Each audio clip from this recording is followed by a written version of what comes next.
ఏమండి, నువ్వు మందిరానికి వస్తావు, వెళ్ళిపోతావు, నీవు నీ బిడ్డలు నీ కుటుంబము అక్కడికి సరిపెట్టుకుంటున్నావు, జాగ్రత్త అని మొర్దెకై పరిశుద్ధ ఆత్మదేవుని స్థానంలో చేరి ఎస్తేర్ని ఏం చేస్తున్నాడండి?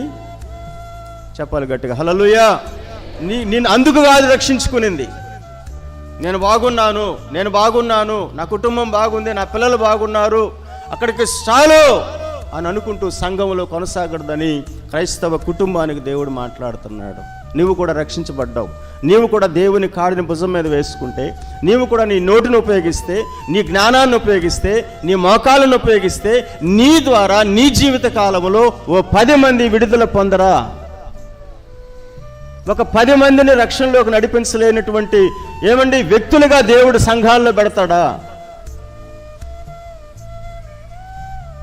ఆమె ఒక మాట అంటది, నేను నశించిన, అందరూ చెప్పాలి ఈ మాట, నేను నా స్థానం పోయినా, సింహాసనం పోయినా, రాజులను చంపినా, నా యోగ్యత పోయినా, నేను ఎక్కడి నుంచి వచ్చాను నాకు తెలుసు, కానీ నా ప్రజల కోసం నేను నశిస్తా.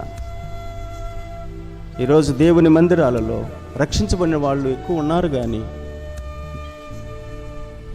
విడుదల లేనటువంటి వారి కొరకు నోటిని ఉపయోగించలేనటువంటి వారంగా మనం మిగిలిపోయినామండి.